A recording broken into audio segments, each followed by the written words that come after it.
Hi all, welcome to this another video on React series. तो आज के video में मैं बताऊंगा कि रिएक्ट ऐप कैसे क्रिएट करते हैं। बाकी पिछले वीडियो में मैंने बताया था कि रिएक्ट का ओवरव्यू, रिएक्ट को किस तरह से पैकेजेस मतलब रिएक्ट का क्यों इस्तेमाल करते हैं और रिएक्ट में क्या बेनिफिट्स है और किस तरह से आप एक्सटेंशन इस्तेमाल कर सकते हैं और आपको हेल्पफुल होगा, इंटरेस्टेंस प्रोवाइड करेगा। तो आज के वीडियो में बताऊँगा रिएक्ट ऐप कैसे क्रिएट करते हैं।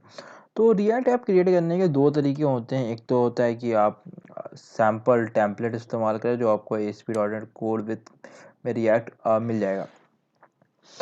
तो मैं क्या करूँगा, एक चीज़ मैं आपको दिखा देता हूँ। सबसे पहले तो रिएक्ट ऐप क्रिएट आप डालेंगे ना यहाँ पे नेट पे, तो आपको ये आपका यहाँ पे क्रिएट न्यू रिएक्ट ऐप मिल जाएगा। ये आप ऑफिशियल डॉक है रिएक्ट का, आपका क्या बोले रिएक्ट JS का ऑफिशियल डॉक है। तो ये बहुत हेल्पफुल है। यही एक तरीका होता है NPX और एक होता है NPM।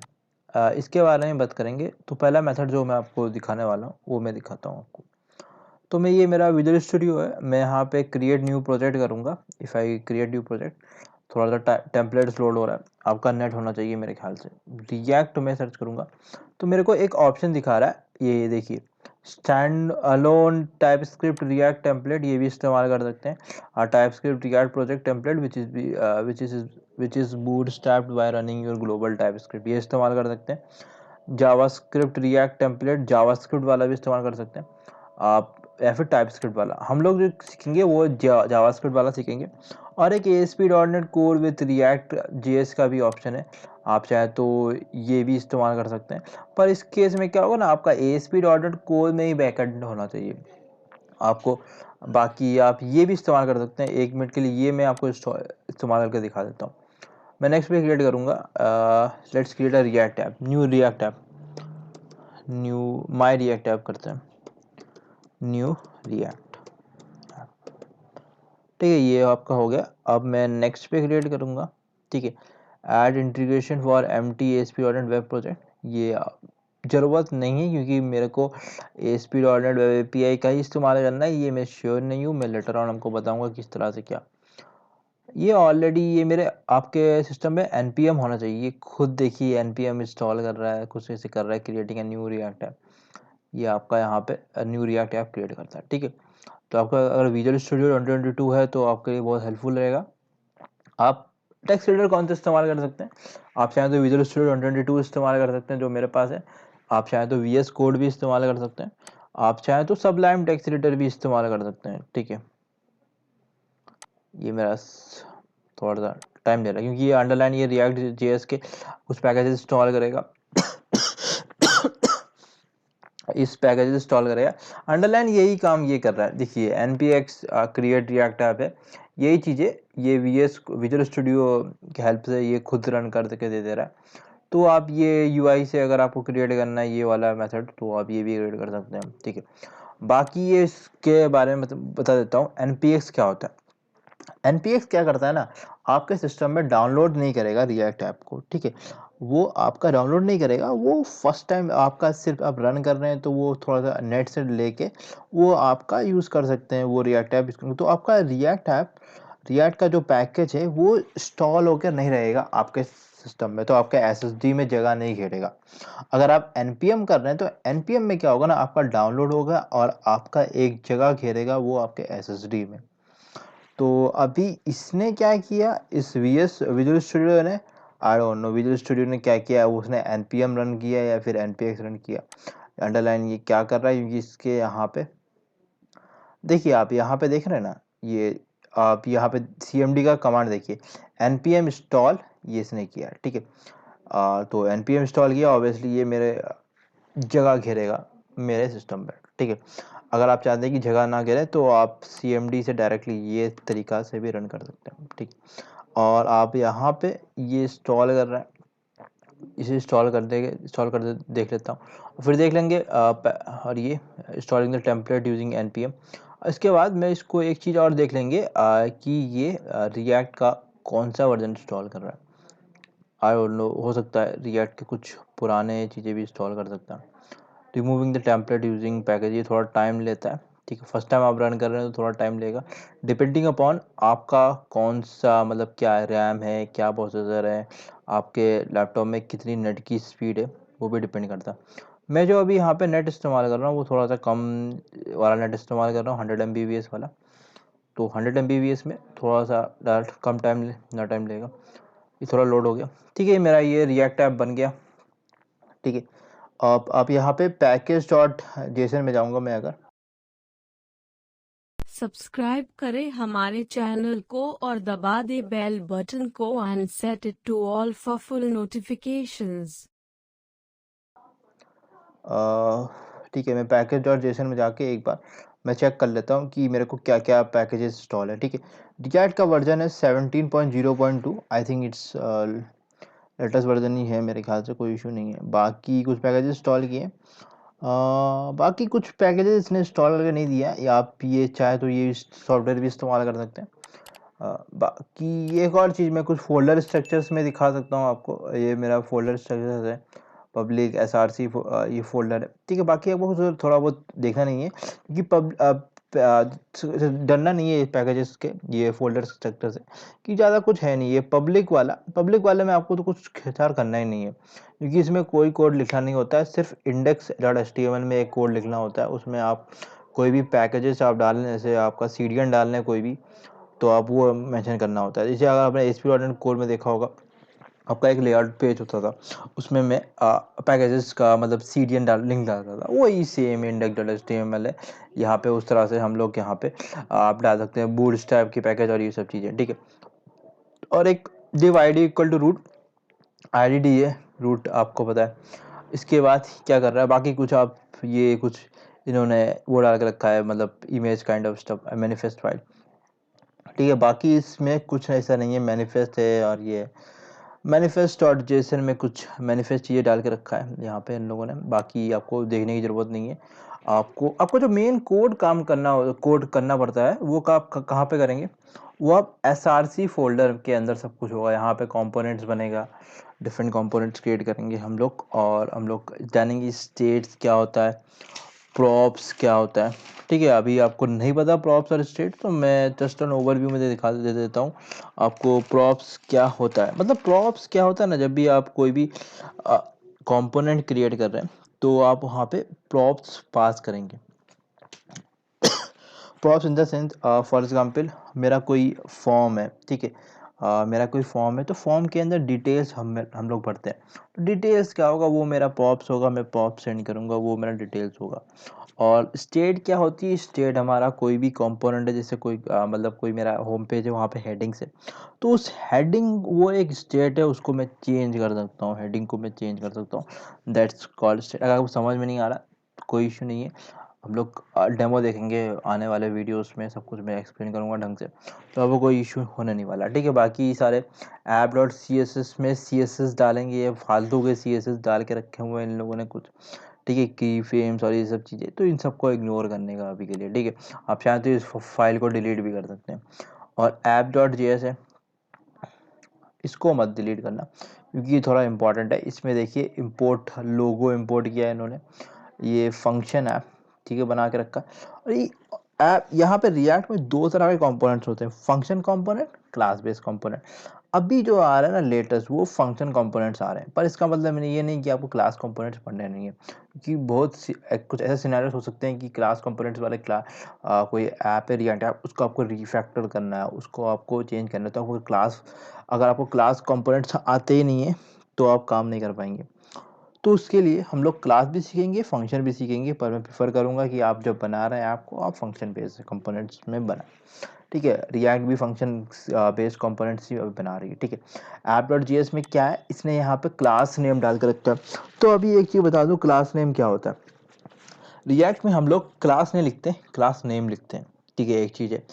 और हम लोग फॉर नहीं लिखते, HTML फॉर लिखते हैं। ठीक है, HTML स्मॉल में होगा, F कैपिटल में होगा, और OR लिखेंगे। अब देखिए क्लास देखिए ये एक स्ट्रक्चर फॉलो करता है। जैसे क्लास लिखा, क्लास स्मॉल में, N कैपिटल हो गया। ठीक है, ये दो चीज़ें होती हैं। और रिएक्ट में क्या होता है, रिएक्ट में इफ यू सी रिएक्ट, ठीक है, बाकी आप रिएक्ट में क्या है ना, आपका अगर IMG टैग है, इसमें आपको हैश ये इस तरह से बंद करना होता है। ठीक है, HTML5 में क्या हो गया था कि ये HTML5 से क्या हो गया था कि ये बंद करना ज़रूरी नहीं था, ठीक है। आप बंद करें ना करें तो आपको एरर नहीं दिखाता, पर रिएक्ट एरर दिखाएगा आपको।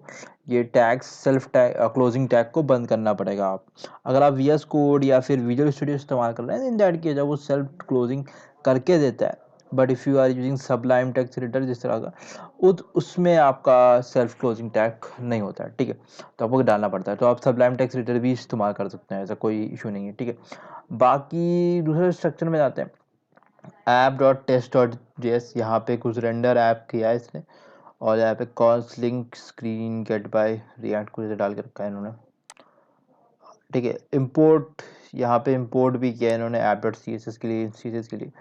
बाकी एक चीज़ यार, index.js पे ज़्यादा देख लेते हैं। index.js में क्या किया है इन्होंने ऐप को इंपोर्ट किया है और यहाँ पे ये सब चीज़ों को इंपोर्ट किया है इन्होंने। index.js एंट्री पॉइंट होती है ऐप का, ठीक है। तो रिएक्ट डॉम डॉट रेंडर किया है इन्होंने, रिएक्ट डॉट स्ट्रिंग मोड डाल के रखा। अगर आपको कुछ नहीं आता है डोंट वरी, ऐसा कुछ ये रिएक्ट के कुछ कॉन्सेप्ट्स है, ये हम लोग जानेंगे आने वाले वीडियोस में, ठीक है। रिएक्ट डॉम क्या होता है, ये सब चीज़ें, ठीक है। और यहाँ पे document dot gets element by ID, आपको पता है ये एलिमेंट आईडी से उठाने के लिए काम आता है। जिस तरह से हम आईडी सेलेक्टर इस्तेमाल करते थे jQuery में, उस तरह से ये भी है, ठीक है। उसको आईडी से रूट का आईडी उठा रहा है। यहाँ पे रूट कहाँ पे, आई थिंक रूट यहाँ पे है, रूट यहाँ पे है, देखिए इस तरह से। बाकी इसके बाद दूसरा कोई एप्लीकेशन दिखा देता हूँ मैं। ये रिपोर्ट वेब एटलिस्ट.js setup.js, इन सबको इग्नोर करें आप। और ये गिट इग्नोर क्या है, गिट इग्नोर क्या होता है ना आपका, गिट पे जब आप गिट पे डाल रहे हैं, मतलब कोई भी गिट बिट पैकेट में डाल रहे हैं या फिर गिटहब में डाल रहे हैं आप कोड, गिट या फिर एजोर डेवऑप्स में कोड डाल रहे हैं, तो इसमें यहाँ पे आपको मेंशन करना पड़ेगा कौन सी चीज़ें जो आप इग्नोर करना चाहते हैं, गिट में नहीं जाना चाहते हैं, ठीक है। तो जनरली नोड मॉड्यूल्स को इग्नोर किया जाता है। कोई भी पैकेजेस हो, जैसे ASP.NET कोर में आप काम कर रहे हैं तो इन दैट केस ASP.NEट कोर के पैकेजेस हो उसको इग्नोर, क्योंकि पैकेजेस जगह घेरता है, मतलब बहुत ज़्यादा जगह घेरेगा। तो अब बाकी पैकेजेस को आप रीइंस्टॉल भी कर सकते हैं। यहाँ पे रीस्टोर करने के लिए npm इंस्टॉल करते हैं हम लोग React.js में। बाकी ASP.NEट कोर में आप पैकेज मैनेजर से जाके आप उसको रीस्टोर कर सकते हैं, ठीक है। इस सब को क्लोज करते हैं, ठीक है। बाकी इस स्ट्रक्चर से आप पैकेज डॉट जेसन में सारे पैकेजेस आएंगे और package dot log dot JSON में ये सब आएगा। बाकी मैं क्या करूँगा यहाँ पे, ठीक है, ये वाले को मैं यहाँ पे बंद कर देता हूँ, ठीक है। VS कोड CMD ऑन करता हूँ मैं, CMD कमांड प्रॉम्प्ट, ठीक है। और ये ठीक है, रिएक्ट फोल्डर बना लेता हूँ, और ये मैंने रिएक्ट फोल्डर बनाया, इसको मैं CMD से ओपन कर दूंगा। इस तरह से CMD भी ओपन होता है, ठीक है। बाकी मैं आपको एक और चीज़ दिखा देता हूँ, npx रिएक्ट ऐप कैसे इंस्टॉल करते हैं, ठीक है। वो भी मैं दिखा देता हूँ आपको, npx रिएक्ट ऐप। और यहाँ पे ये क्या होगा, npx क्रिएट रिएक्ट ऐप है और माई ऐप। ये ऐसा नहीं कि ये आप पैकेजेस आपको इंस्टॉल करना पड़ेगा टेम्पलेट, आप बिना इसके इस्तेमाल नहीं कर सकते, नहीं, आप चाहे तो खुद से भी लिख सकते हैं सब कुछ स्क्रैच से, बट वो फीजिबल नहीं होता है। जब मेरे को कोई फ्री में कुछ दे रहा है तो मैं क्यों नहीं इस्तेमाल करूँ उसको। तो और ये माई ऐप, इस मेरा ऐप का नाम है, ठीक है। और ये थोड़ा सा creating new react app create होगा, और यहाँ पे इंस्टॉलिंग पैकेजेस दिखा रहा है, थोड़ा सा कुछ पैकेज इंस्टॉल करेगा ये। बाकी रिएक्ट में हम लोग क्या करेंगे, दो एप्लीकेशन क्रिएट करेंगे। एक तो बेसिक एप्लीकेशन होगा जिससे मैं आपको बेसिक बताऊंगा किस तरह से क्या होता है, कौन से कॉन्सेप्ट्स होते हैं, मतलब यूज़ इफेक्ट क्या होता है, यूज़ कंटेक्स्ट क्या होता है, किस तरह से स्टेट डालते हैं, किस तरह से पॉप्स करते हैं, ठीक है। आपको अभी कोई चिंता नहीं करना है, आपको सब कुछ मिलेगा वो। और दूसरे वाले एप्लीकेशन में थोड़ा हाई लेवल में बताऊंगा, जिस तरह से आप कुछ एप्लीकेशन क्रिएट करेंगे, बहुत अच्छा एप्लीकेशन क्रिएट करेंगे जिसको आप अपने रिज्यूमे में भी डाल सकते हैं, और बहुत ज़्यादा हेल्पफुल होगा, उससे आपको बहुत कुछ सीखने को मिलेगा। मैं चाहता हूँ कि रिएक्ट के इस कोर्स को फॉलो करने के बाद सब सारे लोग ऐसे ट्रेंड हो जाए कि वो उनको अगर सोलो में भी रिएक्ट ऐप बनाने को बताएं, कोई प्रोजेक्ट में मिले, तो आप आराम से बना सकें, ठीक है। ये मेरे रिएक्ट ऐप इंस्टॉल हो रहा है, ठीक है। थोड़ा सा रिएक्ट ऐप टाइम लगेगा, ये कुछ पैकेज इंस्टॉल होता है। मेरा ऑलरेडी मेरा इंटरनेट थोड़ा सा तेज है, मेरा 100 Mbps का है, मैं चाहूँ तो थोड़ा इसको चेंज करके 200 MBPS में डाल सकता हूँ। ठीक है, ये मेरा पैकेज इंस्टॉल हो गए सारे। अब मैं क्या करता हूँ, इसको थोड़ा टाइम ले रहा है पैकेज इंस्टॉल होने में। मैं अभी 100 MBPS में काम कर रहा हूँ, थोड़ा स्लो होगा मेरे ख्याल से, 200 MBPS में थोड़ा और तेज़ होगा। पैकेजेस सारे इंस्टॉल हो रहे हैं। ठीक है, आप थोड़ा सा टाइम ले रहा है पैकेज इंस्टॉल करने में। ठीक है, ये हो गया। इसके बाद क्या करूँगा मैं, CD माई ऐप, कुछ सजेशन दिखा दिया मेरे को, CD माई ऐप। ठीक है, ये आ गया इधर।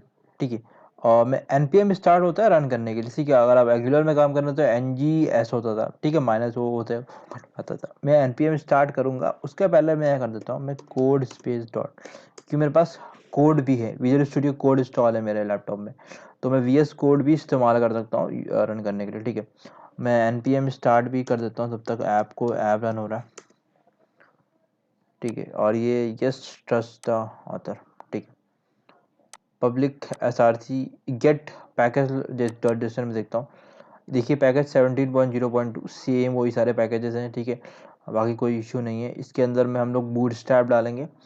अब मैं कमेंट कर सकते हैं कि मैं बूटस्ट्रैप इस्तेमाल करूँ या फिर टैलविन से इस्तेमाल करूँ, दोनों ही अच्छे फ्रेमवर्क्स हैं। ठीक है, अब ये मेरे को दिखा रहा है कौन सा एप्लीकेशन में यूज़ करूँ रन करने के लिए।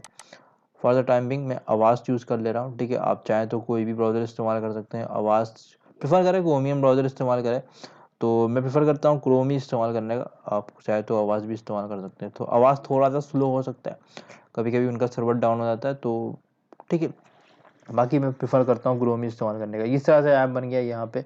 ये मेरे को कुछ लर्न रिएक्ट का दिखाएगा, रिएक्ट JS का एप्लीकेशन। ठीक है, ठीक है, तो रिएक्ट JS में क्या करता हूँ, थोड़ा सा मैं आपको थोड़ा सा चेंज करके दिखा देता हूँ। यहाँ पे index.js नहीं, app.js में जाएंगे हम लोग। बाकी यहाँ पे जो मेरा क्लास नेम है ना, ये क्लास रखते हैं लर्न रिएक्ट JS कर देता हूँ, कोड M2.2। ठीक है, ये मेरा नेम चेंज कर दिया। वापस यहाँ पे जाऊँगा, ये मेरा चेंज हो गया। ठीक है, ये ऑटोमेटिकली रिफ्रेश होगा तरह से।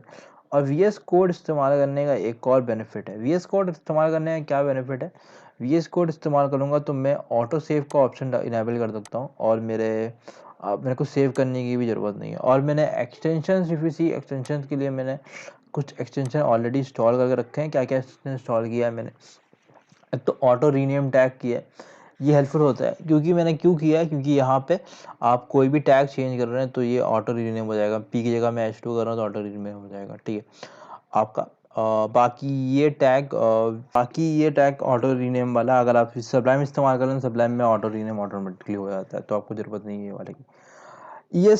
ये स्लिल्ड वाला पैकेज क्या है, ये आपका सजेशन दिखाएगा, कुछ इंटेलिजेंस दिखाएगा बहुत अच्छे वाले।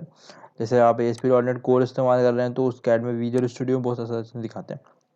इस तरह से रिएक्ट के लिए ये वाला पैकेज है। आप सबलाइम इस्तेमाल कर रहे हैं तो आपको सबलाइम में कुछ और पैकेज मिल जाएगा, उसमें भी बहुत अच्छे सजेशन दिखाएंगे। ठीक है, VS स्टूडियो में मेरे को कुछ सजेशंस वाला पैकेज अभी तक तो नहीं मिला, आप चेक कर सकते हैं। ठीक है, बाकी ये सजेशंस मैं रिकमेंड करूंगा, अगर आप बिगिनर है तो आप ये सजेशंस का इंटेलिजेंस का इस्तेमाल ना करें, आपको कुछ सीखने को नहीं मिलेगा। क्योंकि सीखना बहुत इंपॉर्टेंट है, क्योंकि जब आप इंटरव्यू में बोलेंगे तो आपको अभी ये तो नहीं बोल सकते कि मैं स्निपेट इस्तेमाल करता हूँ, क्योंकि आपको कोड करके दिखाना पड़ेगा वहाँ पे। तो आप इस्तेमाल कर सकते हैं, बट आई वुड सजेस्ट आप खुद से भी, आपको कोड भी याद होना चाहिए, कि आप जब प्रैक्टिस करेंगे तो आपको ऑटोमेटिकली याद हो जाएगा, आपको रटने की ज़रूरत नहीं है कोड की। ठीक है, बाकी लाइव सर्वर ज़रूरत नहीं है। PTR एक और ये है, PTR मैं इस्तेमाल करता हूँ जनरली, आपको पता है, मतलब कोड को फॉर्मेट करने के लिए। बाकी ये थंडर क्लाइंट इस काइंड ऑफ सर्वर का काम करता है। ठीक है, बैक एंड APIs को मैनेज करने के लिए आप इस्तेमाल कर सकते हैं। ठीक है, थंडर क्लाइंट थोड़ा अच्छा है थंडर क्लाइंट। बाकी मैंने कुछ एक्सटेंशन इंस्टॉल नहीं किए। ठीक है, तो इस वीडियो में जाना किस तरह से आप रिएक्ट ऐप को क्रिएट कर सकते हैं, NPX रिएक्ट ऐप कैसे होता है, और या फिर NPM में डिफरेंस क्या होता है। मैं मिलूँगा आपको दूसरे वीडियो में, जहाँ पे सीखेंगे रिएक्ट स्क्रैच से सब कुछ एप्लीकेशंस क्रिएट करेंगे। पहले तो एक एप्लीकेशन क्रिएट करूँगा, दूसरा वाला एप्लीकेशन क्रिएट करूँगा कुछ सब विकीपीडिया काइंड ऑफ स्टफ, जहाँ पे हम लोग कुछ डेटा सेव कर सकते हैं विकीपीडिया की फॉर्म में। ठीक है, और बाकी सब कुछ कवर करेंगे, ऑथराइजेशन क्या होता है, सारे सब कुछ स्क्रैच से क्रिएट करेंगे, तो रिएक्ट का मास्टर बन जाएंगे इस वीडियो के बाद, देखने के बाद। तो चैनल को पहना है तो चैनल को सब्सक्राइब करें, लाइक करें, पेज को यूट्यूब पेज में, फेसबुक पेज में चाहिए वहाँ पे भी लाइक करें। मैं मिलूँगा आपको दूसरे वीडियो में, टिल देन बाय।